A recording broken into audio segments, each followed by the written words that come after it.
Tanzania leo iko katika ukurasa mpya wa historia yake ya kisiasa. Baada ya uchaguzi uliofanyika tarehe 29 mwezi uliopita ambao umeacha midomo ya wengi ikiwa wazi, taifa hilo sasa linashuhudia kiapo cha Rais Samia Suluhu, hafla ambayo kwa mujibu wa taarifa zisizo rasmi inatarajiwa kufanyika katika viwanja vya kijeshi jijini Dodoma. Ni tukio linalokuja katikati ya ukimya mkubwa kutoka vyombo vya habari vya ndani na nje ya nchi, huku taarifa zikieleza kuwa maandalizi yote yamefanywa kwa tahadhari kali kufuatia hali tete ya kisiasa iliyoibuka baada ya matukio yaliyofanyika tarehe 29 wakati ambapo taifa lilikuwa linafanya uchaguzi huo. Samia Suluhu Hassan ametangazwa mshindi kwa kura asilimia 97, matokeo yaliyosababisha mjadala mkubwa ndani na nchi ya Tanzania. Wafuasi wake wanaona ushindi huo kama ishara ya udhabiti wa serikali ya chama tawala, Chama cha Mapinduzi CCM, katika kulinda urithi wa utulivu na maendeleo. Lakini kwa upande mwingine, upinzani unaona hali tofauti kabisa. Vyama kama Chadema, ACT Wazalendo na wadau wa haki za kibinadamu wameelezea wasiwasi wao mkubwa juu ya uwazi wa uchaguzi huo.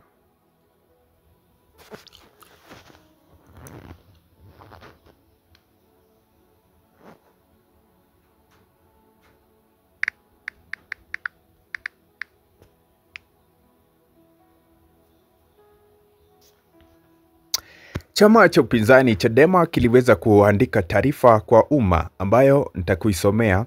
Chama cha Demokrasia na Maendeleo Chadema kina taarifu umma kwamba makamu mwenyekiti wa chama Mheshimiwa John Heche anaumwa na amezidiwa akiwa chini ya mahabusu ya kituo cha polisi Mtumba kilichoko jijini Dodoma. Leo ni siku ya 3 Mheshimiwa Heche hajala chakula huku akisumbuliwa na maumivu makali ya moyo, mwili, homa kali na anashindwa kuinuka.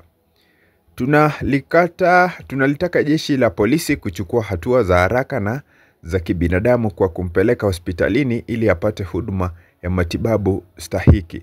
Afya na uhai wa mtu ni jambo linalopaswa kuchukuliwa kwa uzito mkubwa, hususan mtu anapokuwa mikononi mwa vyombo vya ulinzi na usalama. Limetolewa leo Alhamisi tarehe 30 Oktoba 2025. Ndo ujumbe hapo majuzi ambao uliweza kutolewa hata wakati huo ambapo rais anaenda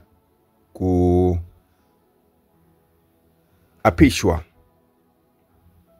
Wengine wanadai kuwa idadi kubwa ya wapinzani walikamatwa au walizuiliwa kufanya kampeni huru, huku taarifa za kukosa uangalizi wa kimataifa zikaendelea kuzua masuala mengi kuhusu uhalali wa matokeo hayo.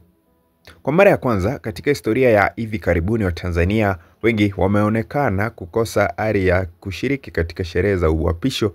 Pamoja na ushindi wa asilimia 97, wadadisi wa mambo wanasema shaka ni kubwa kuhusu kama idadi sawa ya wananchi watatokea kushuhudia hafla hiyo.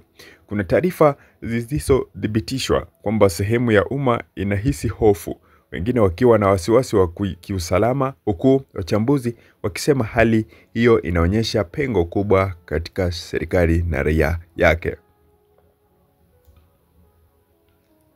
Samia Suluhu Hassan, mwanamke wa kwanza kuwa rais wa Jamhuri ya Muungano wa Tanzania baada ya kifo chake aliyekuwa Rais John Pombe Magufuli, sasa anaanza muhula mpya nchini ya mazingira magumu kisiasa. Wengi wanamuona kama kiongozi mwenye busara anayependa mazungumzo na kidiplomasia, lakini wengine wanamuona kama dikteta wa hivi punde. Lakini changamoto alizo nazo sasa ni nzito zaidi kuliko wakati wote ule: kurejesha imani ya wananchi, kuimarisha demokrasia na kuleta upatanisho wa kisiasa kati ya pande zilizogawanyika baada ya uchaguzi wa kivumbi.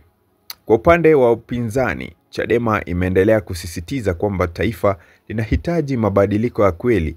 Kiongozi wa amesema Tanzania haiwezi kuendelea kwa kuendeshwa siasa kwa hofu na ukimya.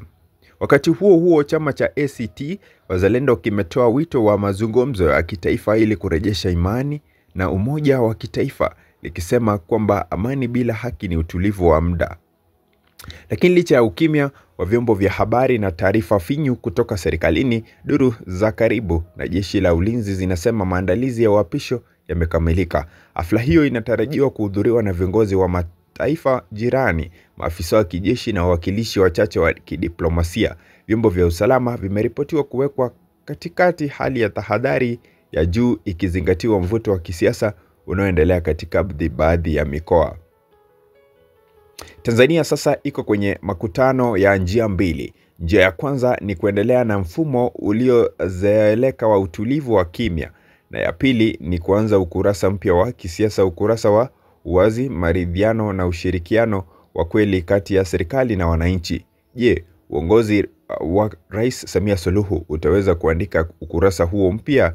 Je, Tanzania itabaki kuwa kisiwa cha amani, au matokeo ya uchaguzi wa mwaka huu yatakuwa chachu ya mageuzi makubwa ya kisiasa barabara? Huku kwa mara ya kwanza taifa la Tanzania likishuhudia maandamano kutoka kwa kizazi kipya almaarufu kama Gen Z, ambao wametatiza kikubwa. Hii ikiashiria mwamko mpya wa siasa nchini Tanzania.